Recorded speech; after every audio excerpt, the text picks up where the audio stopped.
Okay, so welcome everyone. This is the first VR Industry Forum online event. We normally have events in venues and we invite people to attend physically, but due to the situation nowadays, it's the only way that we can do it. We noticed that the LinkedIn event from the web browser doesn't have the link enabled, so we have to put the link from the GoToMeeting into the comment section or the details. So sorry for that. Seems to be a bug because we can see it from a mobile phone, but not from the web. So my name is Mauricio Aracena. I'm the president of VRIF and also work for Ericsson.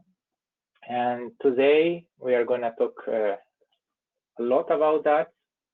So first of all, if you want to participate, please go to the webpage wementi.com and use this code, and you can ask questions there, or use your phone. You can take a picture from this one and have a second screen and participate. We will basically have the discussion every section when I will lecture. So you will see the same page that I'm showing right now, and then basically we will participate a little bit more interactive. So the agenda, it's these topics. First, I want to briefly explain what VRIF it is. We have done many times, but that's what I will explain. And then a little what we have done as well with the events and how we're adapting now today due to the COVID situation. Then we enter a little bit more on the more technology part of the VRIF, how we actually work. The first session, this session is divided in 4 parts, and the first session a little bit more technical, the rest one is more for all audience. Then we will talk about how we actually work with SDO, the standardization organization that actually writes standards, and then we can have an open discussion about what we have presented today. So VRIF, Virtual Reality Industry Forum, basically it's an organization, non-profit that was established in 2017 at CES, where we decided that we needed a sort of industry forum where we can foster and enable high quality audiovisual VR experiences, basically benefiting the consumer, but not limited to them. It also can be enterprise. And since then, we started to work in working groups where we write guidelines, and we do a lot of stuff that I'm going to explain there. Basically, we reach into the consensus from the members. We discuss about specific technologies, specific solutions, and we try to write some standard, use some standards that actually are easy to implement, and basically promote those ones. Make a standard that are interoperable. So we actually run some tests about that. And we try to promote common profiles, basically not too many, just a few of them. So basically different application and services use the same technology, so it's easy for interoperability. The guidelines are voluntary. They are published in a website, and it's about member contribution. It's about best practices, and also about what's going on with the new technologies. Please note that we don't write standardization standards. That's not our role. It's basically promote what we think from our experience, what is very best for VR service and application. This is the current membership we have today. It's a variety of membership from network provider, technology providers, and education, research organizations. It's quite diverse, but we want to also have more members so we actually can add more into the discussion when it comes to small players, for instance. And startups are always welcome to join here.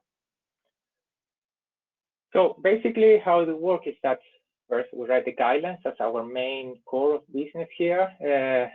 Basically to describe from end to end, from camera to display, and how actually we want to make the service.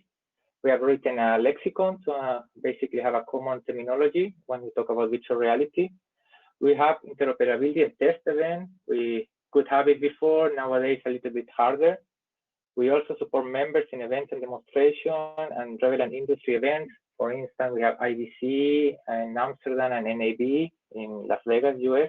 Those are basically our main events, but we also do other stuff. Unfortunately, this year has been difficult to do that. We actually had good plans to do a presentation on there, but they were canceled. We also have an industry workshop. We work with other organizations, and we have done so far 2. We coordinate between standard bodies and other groups. That's actually very interesting because sometimes Virtual Reality Industry Forum may see a market need that the standardization organization are not actually working on it, and we basically send liaisons to them to consider this particular subject, and also do analyst briefing.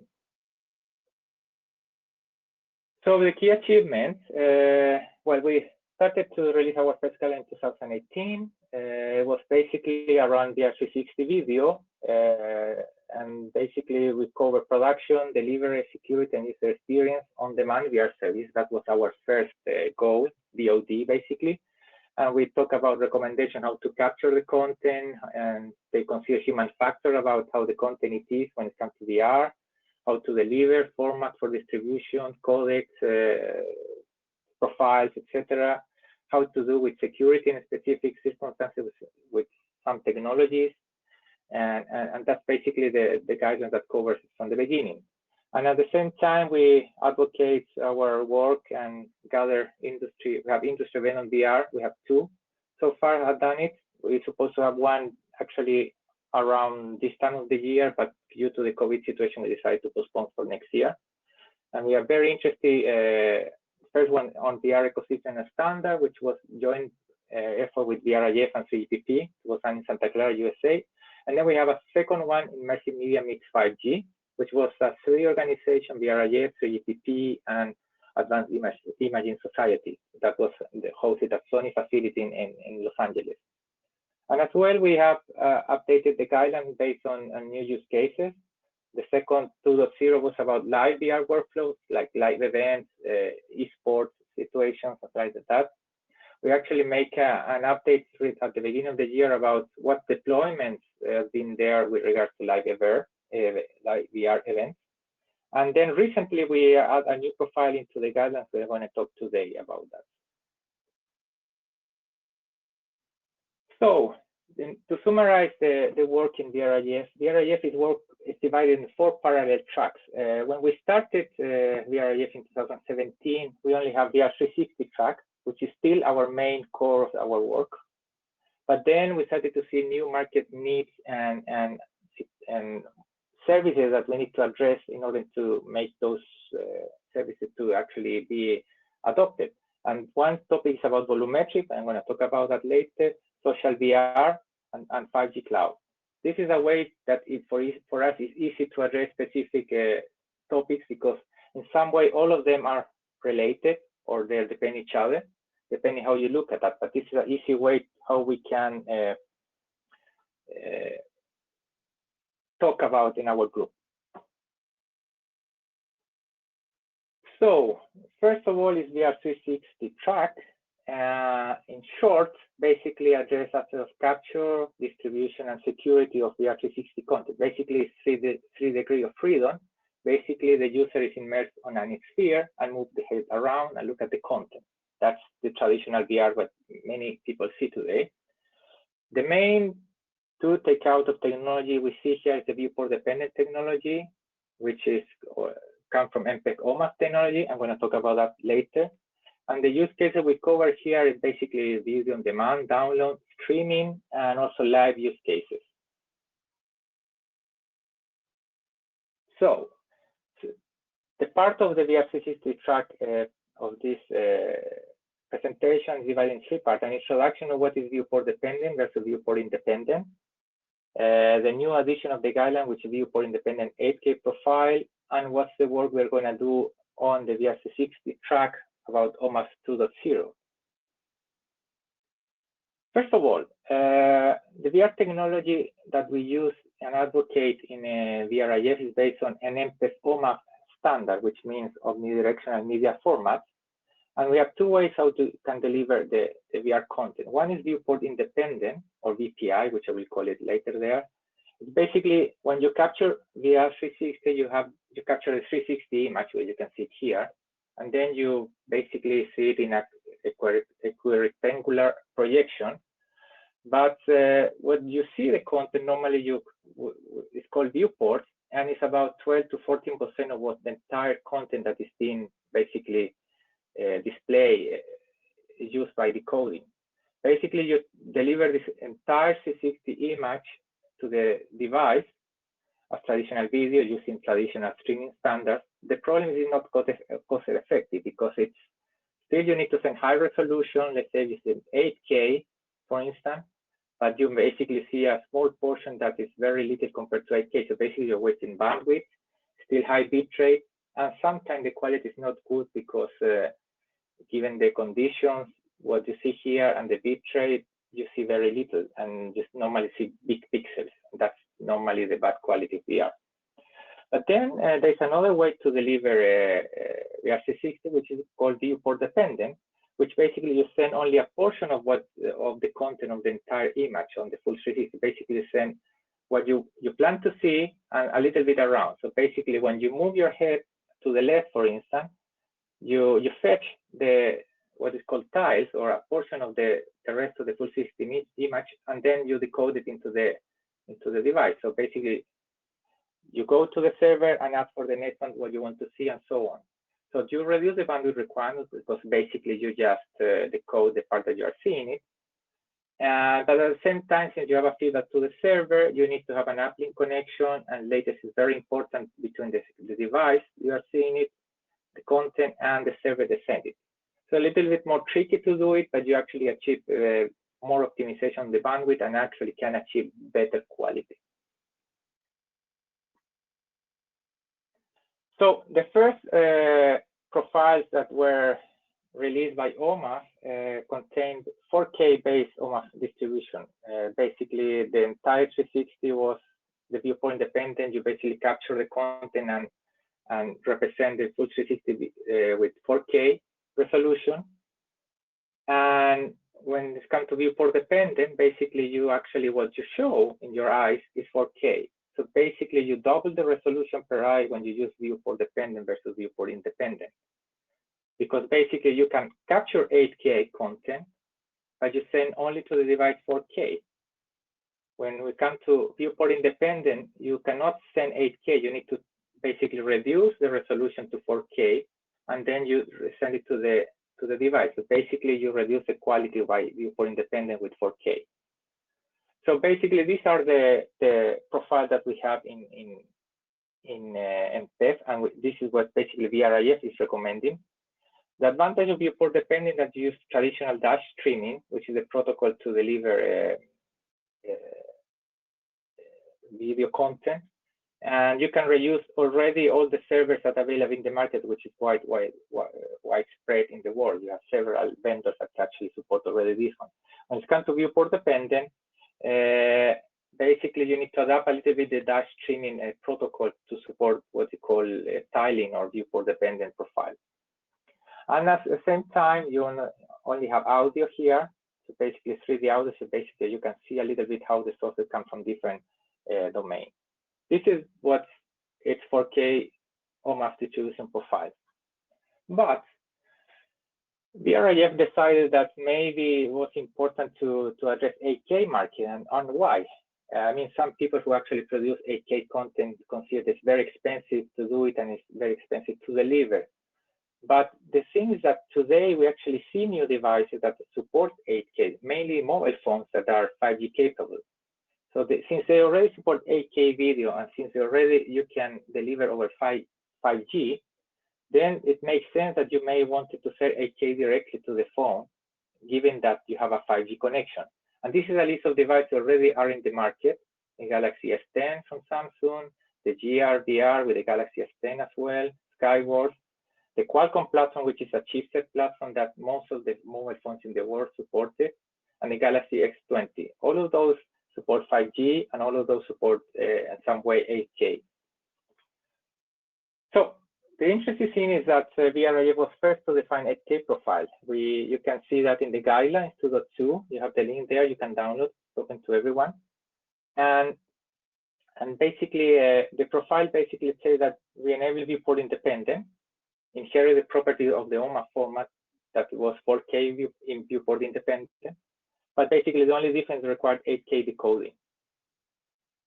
And you can achieve the same resolution per eye as what you have with 4K viewport dependent as it's today.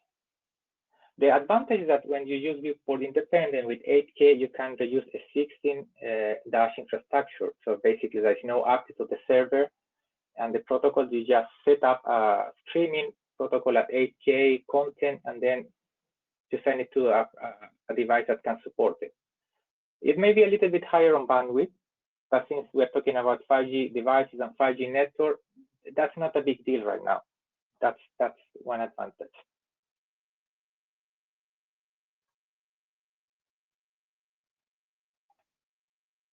This is a technology comparison. It becomes a little bit techy here. So what I wanted to talk, 4K viewport independent, 4K viewport dependent, and this is a new profile for 8K viewport independent. You basically have different quality aspects. The most important, for instance, is DRM integration. It actually complex when you have viewport dependent. Although we address this one in the guidelines, it's more complex that actually have viewport independent security aspect. And you can see, for instance, the bit rate, which is an average of we see around that. 4K viewport independent is about 10 to 50 megabits per second. 4K viewport dependent is about 20 megabits per second, but you get equivalent quality of 8K. And then if you just send 8K viewport independent, which best encoder you can find today in the market is about 35 megabits per second. And when it comes to configuration, you can see that, for instance, it's independent on a CDN for the viewport independent, but you require a little bit update sometime when it comes to viewport dependent. So it's some way simpler to use viewport independent.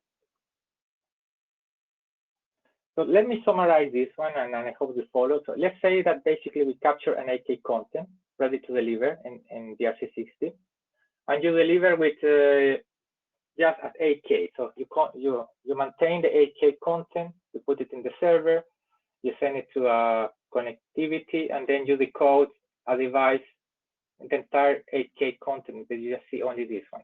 So it's higher bit rate at network edge. It's in the table before we have 35 megabits per second. You have to have higher decoding requirements. Basically, you need to have a capable device to decode 8K.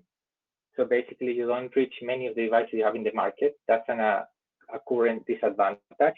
But you keep the quality, and you can use traditional streaming. There's no changes on that. When it comes to viewport independent at 4K, basically you need to, from 8K, you need to convert the content to 4K, so you downscale. You still send the full 360 video, but you reduce the quality. The advantage here is that basically you lower the bitrate and network edge. You can reach more devices because 4K decoding is not as difficult as to find an 8K decoder. You still use traditional streaming, but you lower the quality of the decoding. The final part is basically using viewport dependent 4K profile. Basically, this is how it works. You have an 8K content. You basically send a viewport, which is around 4K, and then you decode 4K here. But then when you move your head to the left, for instance, you need to fetch another portion and send it back. So you lower the bit rate, you lower the decoding requirement because still is 4K.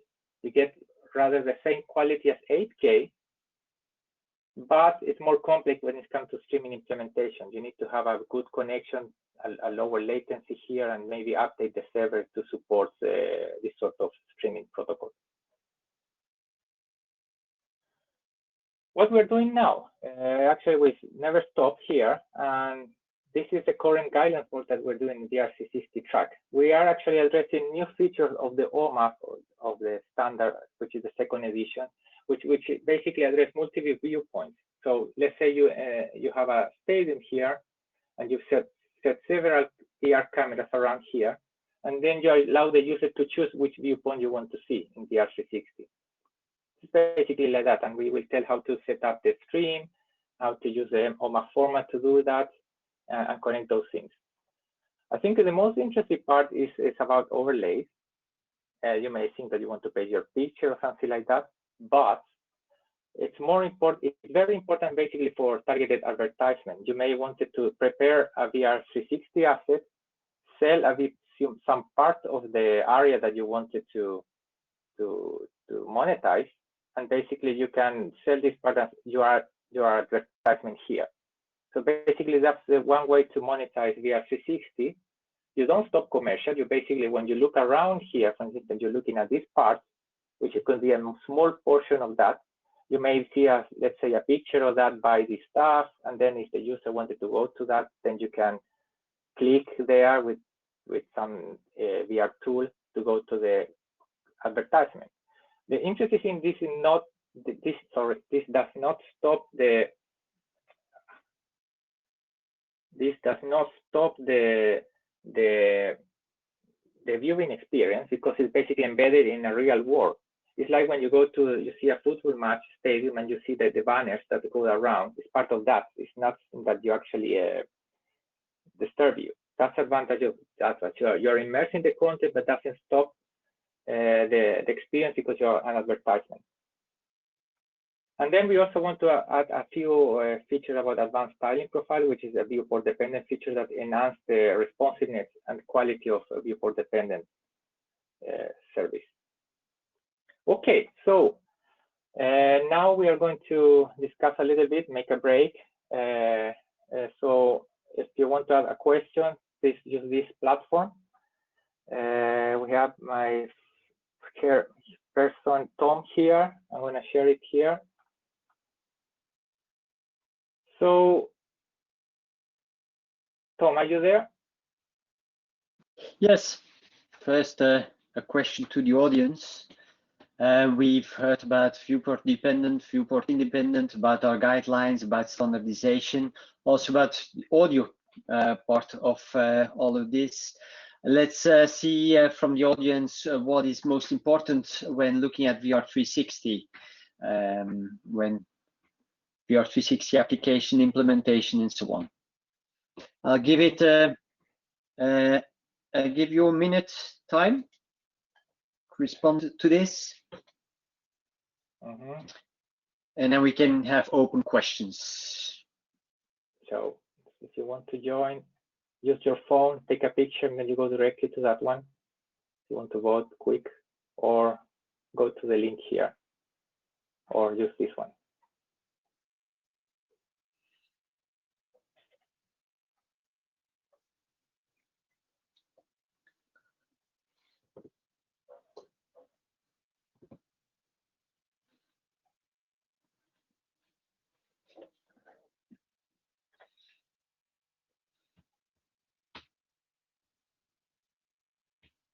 Still a few seconds to answer.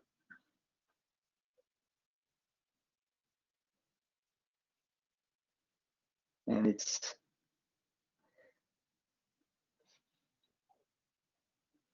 Okay.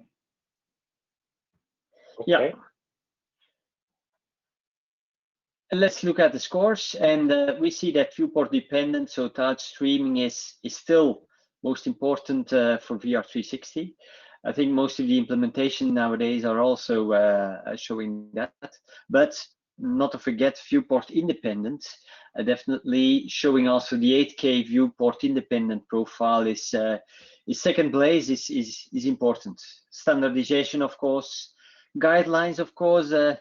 Some people in the audience, including myself, would have liked to see that a bit more up on the lists.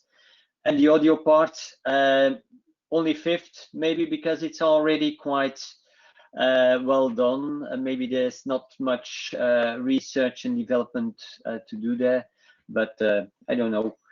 So this is the score for now.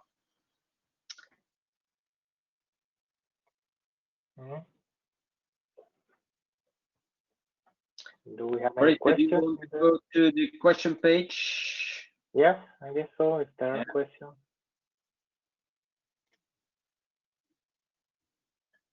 So you can type a question using Menti, or you can raise your voice if you want to say something, just don't forget to mute now.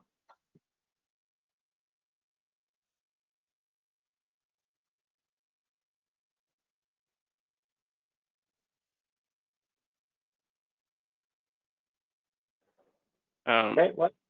Yes. Mauricio, this is Thierry speaking. You don't talk about our trial with the SVA? Maybe I want to talk at the end, but if you want to okay. now, yes, well, the important to mention is that Harmonic and the Access Org has already implemented the 8K viewport-independent player, and they're gonna do trials with another organization together with the VRIF, which I'm gonna talk about that at the end of the session. And I also put in the comments, Maurizio, that there is the infamous Oculus Quest 2, which is arriving next week for $299, and which is 8K P60 capable device. This will be probably the most aggressive ever sold high quality VR experience. From the biggest market valuation company on the planet. So I'll let you draw the conclusion. Yeah, I guess they want to bet on that. I think it's a topic that's when I talk about that soon. Any other comment or question? Don't be shy. Okay, we can take it at the end. So this one here, and we go for the volumetric track.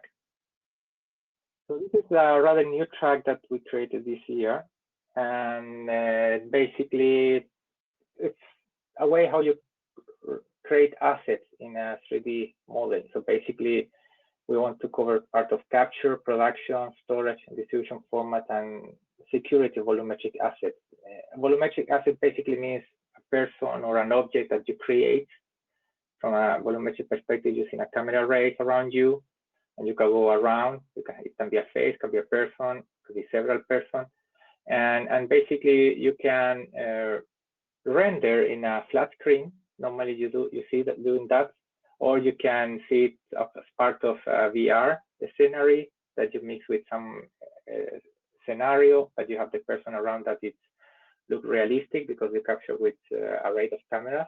Or the more advanced use case will be that you use AR glasses viewing through your environment, and you can see this person in front of you or something like that. And most important thing is that we're going to cover about how to deliver this content, either using meshes or point clouds, and how to compress and distribute. That's basically the target of this track.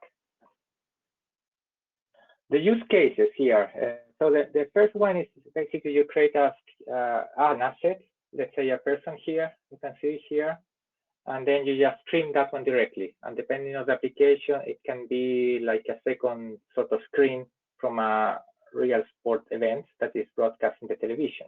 So this is a combination of the live sport personal view. And to be honest, it's not that difficult to do it today.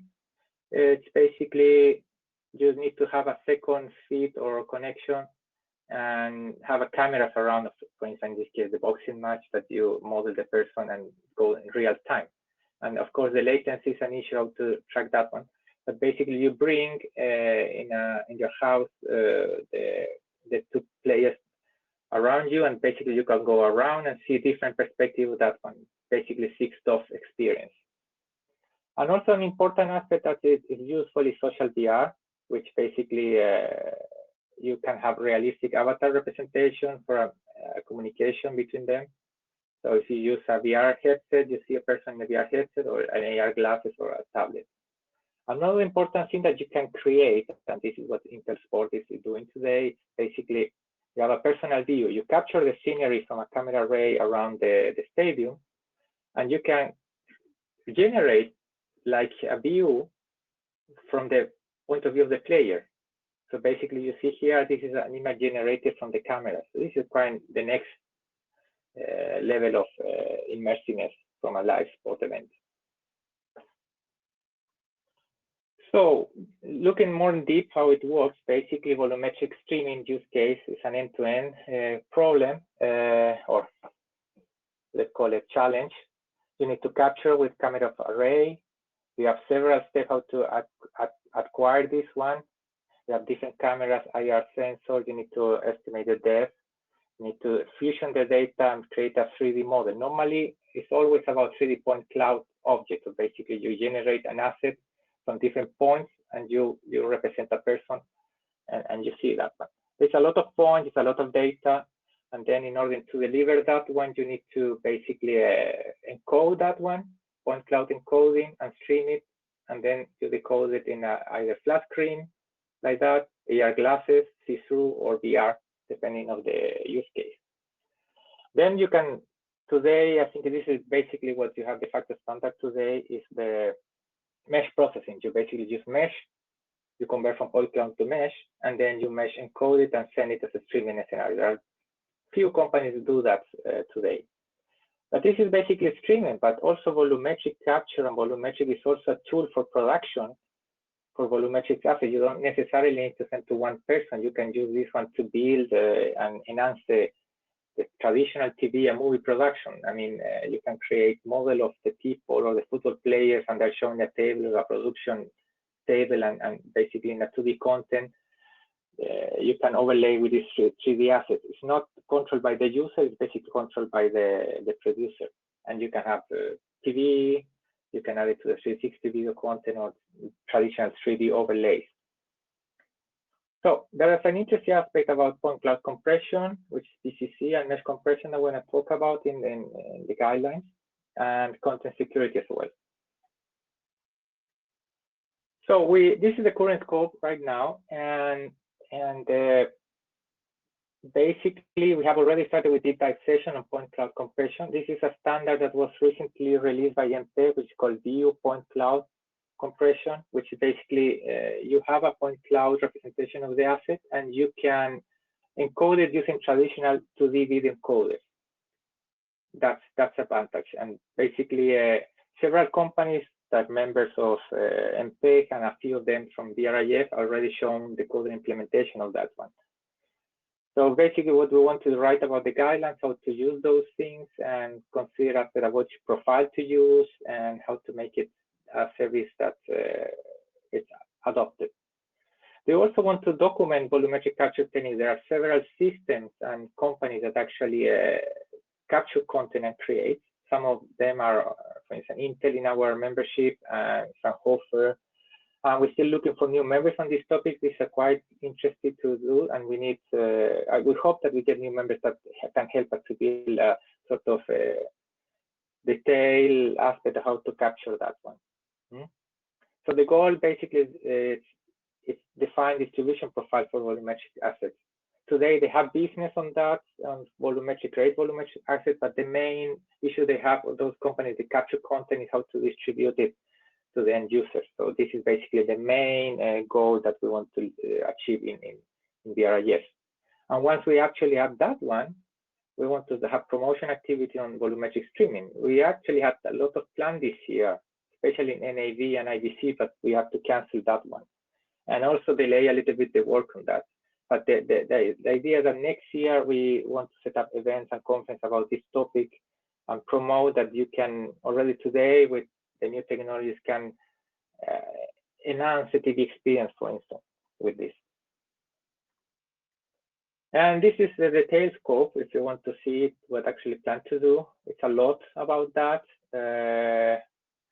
Already mentioned a few things. For instance, we want to consider which profile and level fit current device capabilities.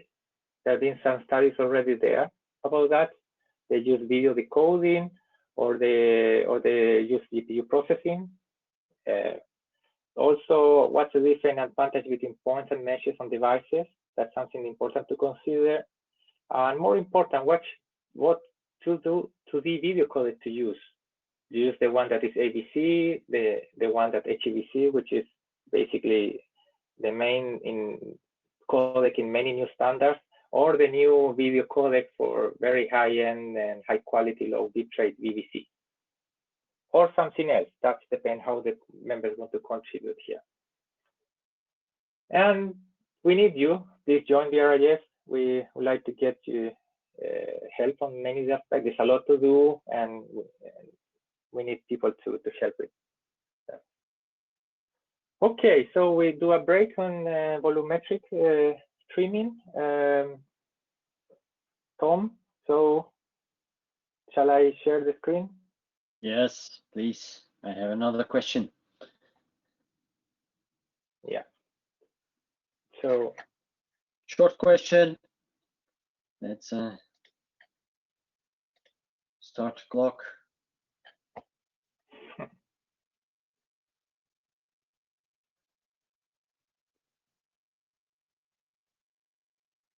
okay, here we have I can easily see the format war of delivering. And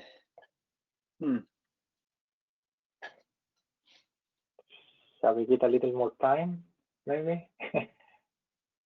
well, I think the results are clear. So, oh, finally, someone wants to see an avatar. Yeah, I think point cloud, especially working on the point cloud, is very important. And as you presented also, Mauricio, yeah, there's still a lot to do, and VRIF also is taking that up in his guidelines. Currently, almost all the systems are using avatars and so on, but almost no one likes it. So yeah, basically there's a lot to do, but we see what the future should be. Okay. Any question around that? Someone post it. Anyone want to comment?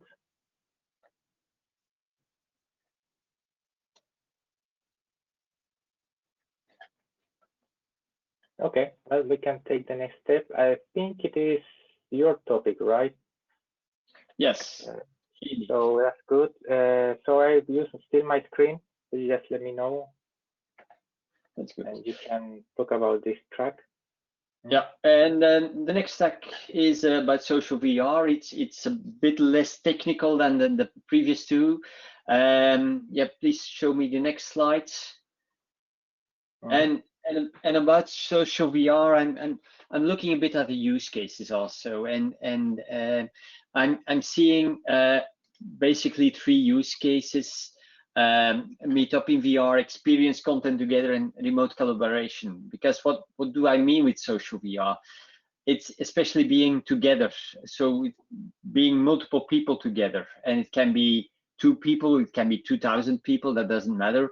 The people are together in a virtual environment, and this is basically an important step. I can tell you, I recently watched a documentary on the history of gaming, and people of my age, they still remember games as Donkey Kong and Pac-Man and Tetris and so on, and that was all about playing against the computer. You were all alone and you played, and then in the late 80s, the first games came out that you could play against each other, and that was massive. That was really massive. And if you look now at esports, where teams are playing against each other, and how this transformed the gaming world, you can also imagine how social VR can transform the virtual reality world and virtual reality applications the same way. It is not only watching pre-recorded VR 360 content on your own. No, it is being together and experiencing stuff together in virtual reality. Next slide, please. And as the first use case, so meeting each other in virtual reality, and there are so many places, so many applications and services that already provide that, and a lot of them also focusing on consumers, showing a good use of 3D and virtual reality rooms. Some of them are more realistic than others. All of them avatar based, and it's a bit the question I asked the question deliberately just before to see indeed how does everyone experience now being in a virtual environment as an avatar, and only 1 out of 14 chose to be represented as an avatar. So there's still a lot of work to do, and making sure that when meeting in such a virtual environment, we can definitely be represented as a point cloud. Next slide, please. And meeting each other in VR, of course, that's good. You can talk to each other, you can see an environment, but what does it add specifically compared to calling or FaceTime or something? Here the next use case is experiencing something together. I mean, it's not so much only the fact that you're talking to each other. No, it's also that you're doing stuff together. And we see here different examples. NBA in the US provides a system to watch together. There is big screen TV where you can watch movies together. There is Fox Sports that together with the lifelike VR platform shows also the ability to watch the football together. There is a European research program called VR Together, basically focusing on that exactly. And also just watching television, and the French Molotov is an over-the-top TV provider. And they also have their Molotov Cafe that you can watch together the show even when you're sitting in different places. So this is a step up you can enjoy also together. And then I think the next step, of course, next slide, please. This is what we see now, very important, and I don't have to tell that the way we are working the past months have changed drastically. And we also see that there's much more traction to work together for remote collaboration, to work in virtual reality, or in augmented reality, remote support and so on. There's getting much more traction in everything. Why? Because, okay, we are now in GoToMeeting. We don't see anyone. We see some slides and so on. We are not connected to each other. We are listening to each other, but there's no connection between the people. We believe that virtual reality collaboration will reinitiate that, the connection and trust between the people sitting together, even if it's in a virtual world. On the other hand, I don't believe that VR collaboration will completely replace video conferencing or a GoToMeeting like this. It is especially useful when it is needed, when that connection is needed, when it's just factual stuff to share, when it's very short calls and so on. It might not be needed, but is really a useful add-on to all the ways of communication we have. And on the other hand, we also have to make sure that everything is well done. And next slide, please.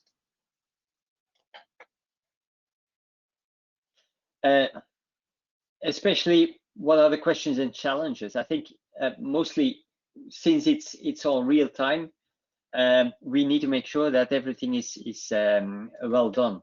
That means we have to make sure latency is limited, and we saw that already in VR 360, that latency is very important there. But here we also talk about synchronization between the different parties. You need to see that the content synchronized. It doesn't matter if we're looking at a football match. If I see the goal much faster than the other person, and I already begin to cheer, then the fun is gone for the other person. So synchronization is an added complexity in there. And then, of course, representation of the users, avatars, video, volumetric, a lot of possibilities, but the choice from this audience is to be a volumetric point cloud. And security. also important. You're showing, for instance, in an experience content. It was already shown that in viewport-dependent encoding, it's DRM is quite difficult. Here, the same way. Privacy. Thierry, you mentioned indeed the Oculus Quest. A lot of people are already saying, oh yes, but then we need a Facebook account. How is that when you communicate together in the Oculus?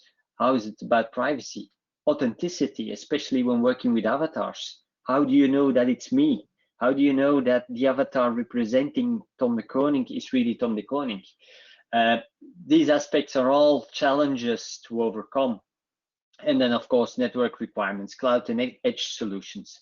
And this is a bit of bridge to the next track.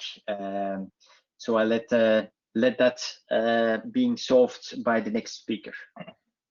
And maybe we can then go to the next voting. And just an easy question. I want to know how social VR is already being used.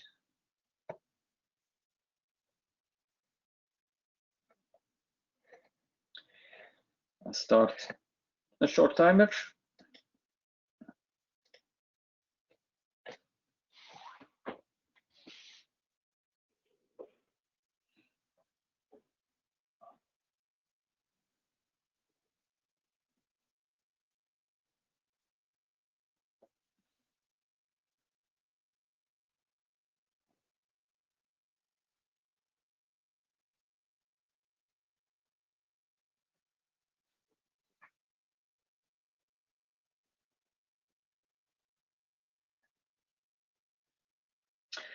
Thank you. I think score is not bad. I mean, a lot of people already tried it a few times, and a minority uses it regularly. That's very interesting. And of course, it is not so obvious yet. Social VR services are not available just like that. And especially being invited to a social VR collaboration session, it always involves a lot of checking up front if anyone has the headset, is compatible, has the laptop and so on. So it is still a burden to invite a lot of people in a social VR session. Then open discussion. Does anyone have a question or a comment on the social VR track? Right, I do have a question to you, Tom, because you've been working on demonstrations for VR together projects, and you have done a little bit of how to capture volumetric with the kinetic camera, I believe, and how it's the reaction from people who use real avatars towards more realistic representation of the person. It's a gain on quality of experience. Yeah, so I think indeed there's a gain of quality of experience in some cases.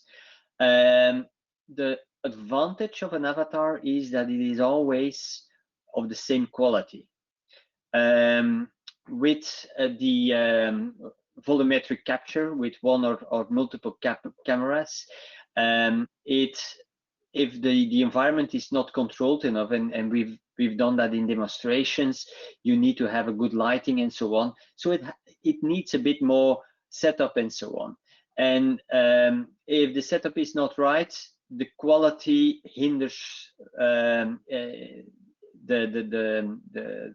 connection. If the quality is not enough, you don't see the person, you can't recognize the person, you don't see the face good enough. So it needs the right equipment. It needs indeed to be implemented the right way, and that's a bit the issue still with the current equipment. And we moved from the Kinect 2 gaming to the RealSense, and now we're definitely using the Kinect for Azure, much better camera, and you see that the market is moving quickly also on that field.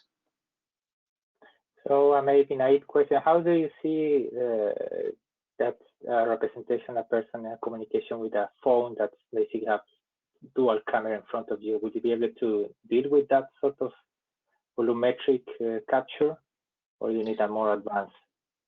I think now the most depth cameras on the phones are used to recognize faces, but we see already better and better depth cameras, in even on the new iPad Pro LiDAR. So it is clear that the mobile phone vendors are looking also at the depth camera really as a camera to capture 3D images, and I believe indeed that in the next months or years this will be the standard camera to capture yourself in a volumetric way. Yes. Thank you. Any other questions from the audience?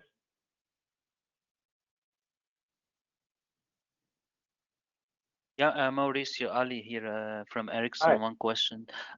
It's interesting this matching to reality and how much with the 3D capturing can be done today. How about compression today? If you think about this real-time streaming and then end-to-end chain presented at the beginning, how practical is it with compression today of this 3D streams, like coming from the Kinect or InterRealSense camera? Any experiences? Yes, I can only talk about, of course, what we've done in the project VR together. It still required a lot of processing, a lot of different PCs even. So each camera connected to a different PC, and then getting all those streams put together by another server. So the compression required a lot of CPU and GPU power. That said, of course, this is mostly a research project, so it is not optimized for production or implementation. But yeah, I don't believe that it is very easy to do that in a consumer environment already. That's a bit the experience that we have.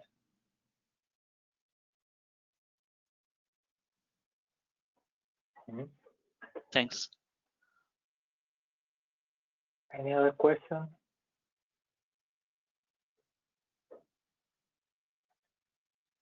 Okay, so we can thank you, Tom. I appreciate the presentation. So let's go for the next topic, which is the 5G cloud track.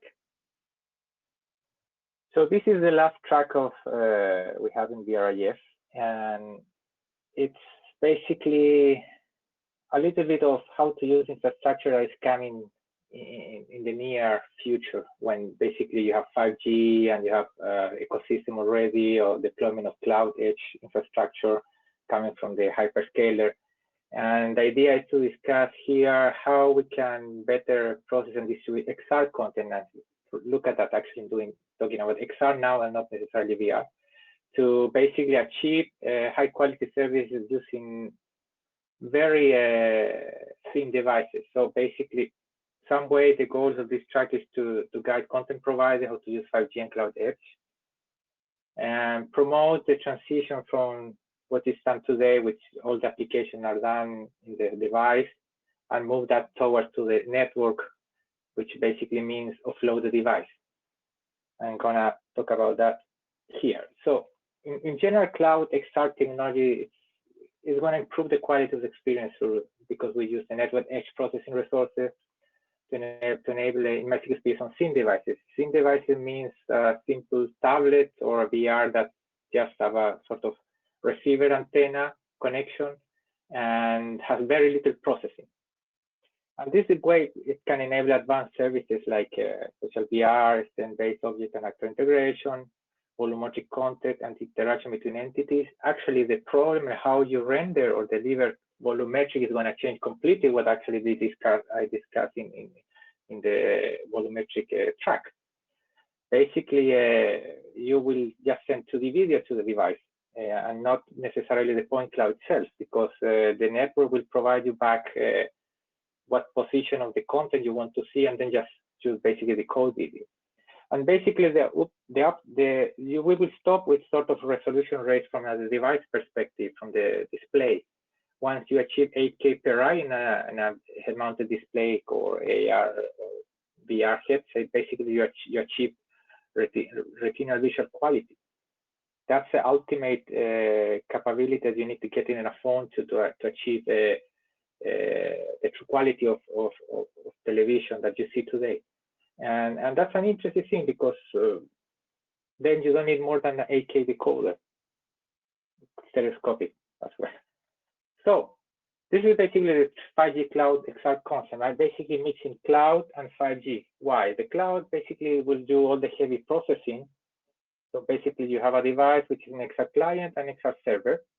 You may have a central unit, and maybe you also have an edge server unit will do the specific processing depending on the latency requirements.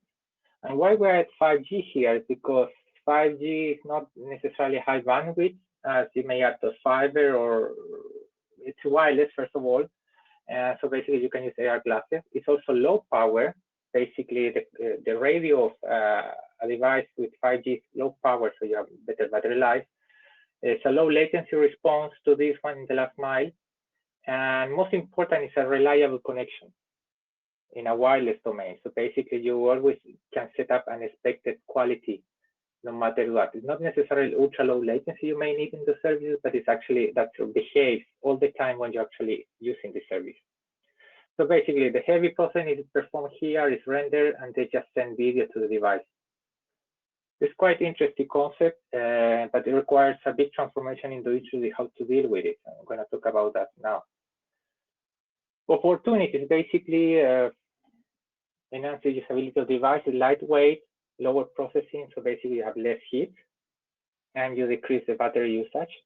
So basically you can use longer usage time because you just basically decoding a video. And today you can have a very optimized hardware decoder accelerator in your device that can actually deal with the representing what you want to see in an AR or an XR or VR.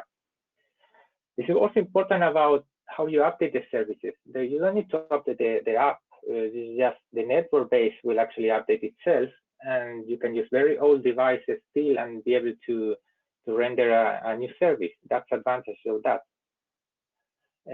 Also reduce the local storage, because some people are trying to download VR content to the VR 360 content. It's a lot, and especially we talk about 8K, it will be gigabytes of gigabytes, and you don't have the power to store it, and then you don't need to store it because you wanted to consume it. And if you're always connected, that's a solution that can 5G help you to. It also will break the entry barrier for new users, because since you just basically connect to the service and put it in the headset or the device by just connecting to the link, it's basically we have play stop approach and no setup is required. So that's quite an interesting approach to have a network-based service. So what actually needs, and that's something that we wanted to work on VR and any other standardization organization as well, but basically you need to have a connectivity in the last mile or closer, depending how actually the service with 5G. You get a predictable, reliable, low latency, high capacity bandwidth for VR devices. We're talking about devices because it can be a phone that you use cardboard to connect, but at the end you will get AR glasses that are super portable. And then what is more important is to get a collaboration between cloud service provider and telco providers. There's already deployed of cloud services, and you need to basically wait to connect the two dots together to basically provide and exploit the feature from both domains. In some way, 5G already encompasses has possibilities to provide cloud within the 5G network, but you may need it also to connect to an external cloud network from the operator's domain. This is very important. And we want to foster here is an open platform for application developers to move apps to the cloud. And basically, you just need at the end a CNXR device that is 5G enabled and basically can decode high quality video and display. That's basically what's in the industry need. And it's a long process of how to enable those services, how to deal with service level agreement, how to application developer started to understand how to actually use that one, because they normally tend to solve the problem from a device perspective, and then you have a connection and try to adopt that one. But no matter how clever you are, how much processing you have in the phone, because today the platforms are powerful, the mobile device, but still will drain battery. So if you really want to have like sort of 24/7 service on AR glasses, you need to have low power, and that's the only way to do it, that you actually have a low power connectivity and everything is done in the cloud. That's the only way to do it. Okay, let's go for questions here. Let's see.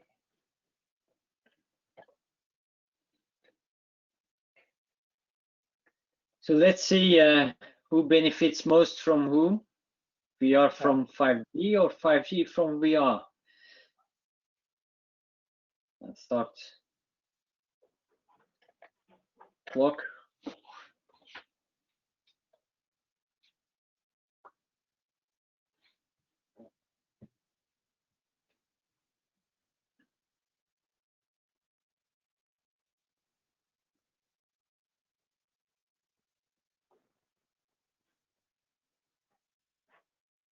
It's like the chicken and the egg here.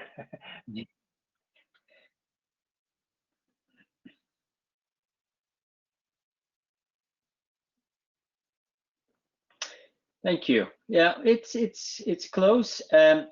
Why this question? Because of course these are two emergent technologies where a lot of investment is going on now, and 5G is looking at VR, VR is looking at 5G, but who is pulling who exactly?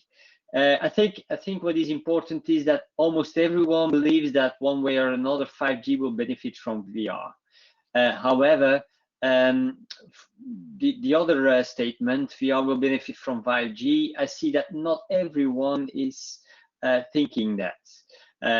Some people, however, strongly agree that VR will benefit from 5G. And I think also looking at the market, also looking at what Qualcomm now brought onto the market with the Snapdragon XR2, including a 5G enabled chipset. That's clearly that VR and 5G are closely connected. On the other hand, Thierry, as you pointed out, the new Quest 2, who is using that chipset, does not feature any 5G. So it's not so important for VR to have 5G already enabled. Then on these 5G clouds, any question from the audience?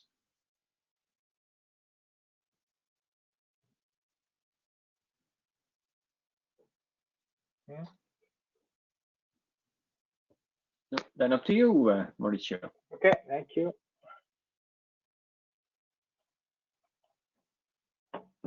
Okay, so a little topic that I wanted to address is how we work with the standardization organization. So it's very important for us to collaborate with the ones who write the standard. So in MPEG, what we have been basically discussing for the past 3 years about OMAF profile, the VR360 format for representing VR and distribution. And recently we actually monitoring and looking at how point cloud compression will benefit for volumetric. And basically how we work is that we have members that belongs to MPEG and VRIF, but we also, VRIF has a liaison agreement with MPEG. We actually have the right to access their documents from them. And for instance, for members who belong to VRIF, which doesn't participate, can actually look at those documents if they request the leadership team. That's an advantage of VRIF. And basically we write liaison, we basically express about industry needs, and when they define new standards, like for instance in OMAF profile, we wrote it 3 years ago about please don't use so many profiles so we can reduce fragmentation, and they took into account that situation, for instance. And recently, actually, MPEG, they received a liaison from VRIF that they should address 8K viewport independent content, and basically they agree that they will some way standardize that support in OMAF profile, which basically they will relax the requirements on OMAF profile to be tied to one specific video decoding performance. So today is 4K view profile, but now they will relax that one, so it can be 8K or can be any type of resolution. But that's because VRIF managed to influence and recommend that they should consider that. The same happened with 3GPP. 3GPP is organizations who deal with the standardization of cellular network. Nowadays is 5G mainly. We also asked them to consider the fact to have an 8K profile for the VR, and basically they're working on it. But it's also 3GPP is working a lot with XR, how to use 5G with XR. There are a lot of studies around there, and we're actually monitoring that part from VRIF perspective and also from each member that belongs to 3GPP, and we plan to continue liaise on that particular topic there. And the most exciting one that we're actually doing today is Streaming Video Alliance. We have an agreement with them that we will both test quality VR. They have an infrastructure that we real actually network I'm going to do in US, so we can actually try 4K and 8K profiles. And if Thierry is here, maybe I can let him to talk a little bit more. Yes, so in very short, SVA as a VR group, and SVA is interested by the impact on the network. So impact of the network on the VR experience. So we are taking all the different profiles that Mauricio has presented, 4K viewport independent, 4K viewport dependent, and 8K viewport independent, and we are pushing that to a fiber network to start with in VOD mode only. So far, we have managed to stream with open caching architecture an 8K up to 8K, so 4K and 8K viewport independent. We're still waiting if we have candidate for viewport dependent, and the goal is to measure on the same device, which will be Gear VR to start with, but we would like to also go to more modern device like Skyworth or the XR2 or the Oculus Quest, and be able to see what is the quality across a real network. Thank you, Jerry. Any question on that topic? And the results will be made available only to the SVA members and the VRIF members. No public communication. That's a reason maybe to join the VRIF, to understand how in the real life VR looks like.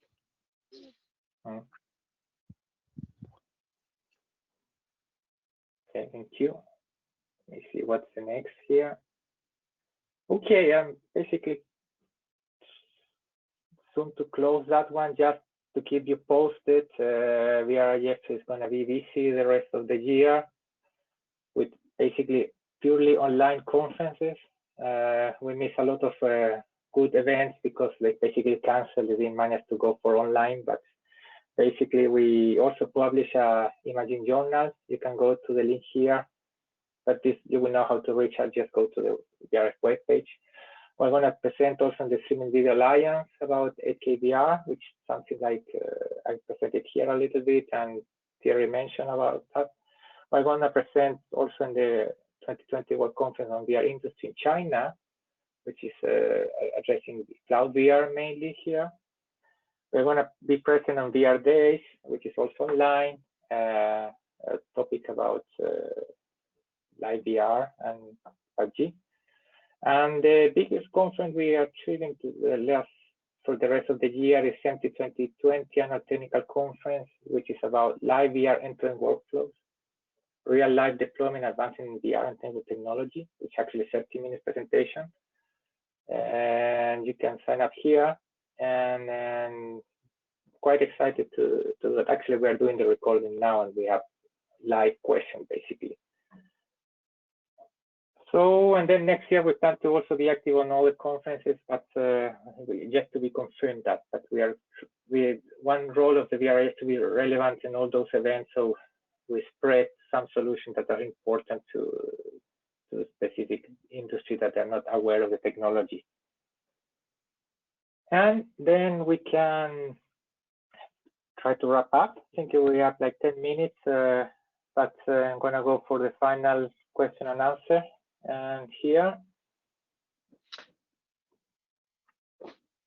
So we have already 3 questions. Okay. Yeah, with the first question for each of the 4 topics, for the 4 tracks, what is the most significant challenge to tackle? Yeah, Mauricio, question to you, I think. Yeah, well, it's VRIF. It's still the main core discussion about this VR360 and adoption. That's the basic, not the basic, but the main service that it's important to be started to be adopted. I think people started to use it more, and when it's come to live sport events, that's adds really value to the experience, the user experience. And I think it's supposed to be this year the volumetric streaming topic, but due to the COVID, I think it's come a little bit delay on that. So we expect that next year volumetric will be the topics to be discussed.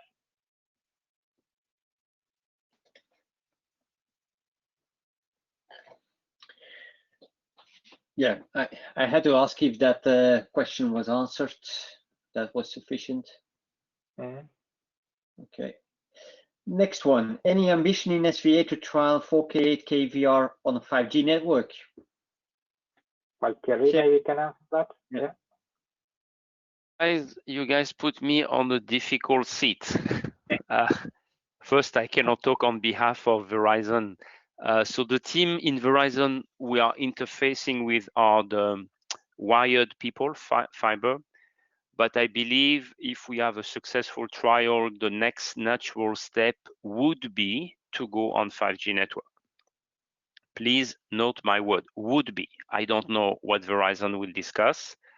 The good news is that we have Orange also joining SVA. So Orange, as you know, is like Verizon fiber and 5G network operator.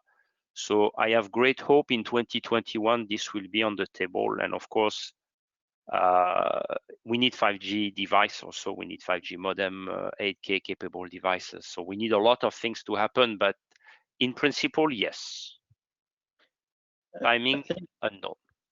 I think the question should have been any ambition of VRIF to trial 4K, 8K VR on 5G network.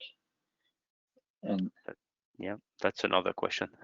But I think we should leverage the SVA because SVA, there are network operators who have massive resources. So I think it's within the reach of SVA. I think SVA can push Verizon to do it.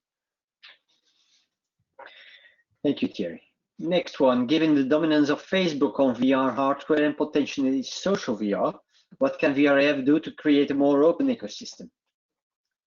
Yeah, since it's also about social VR, I take this question, and I think VRIF is not so much there to create open ecosystems in a way. We facilitate.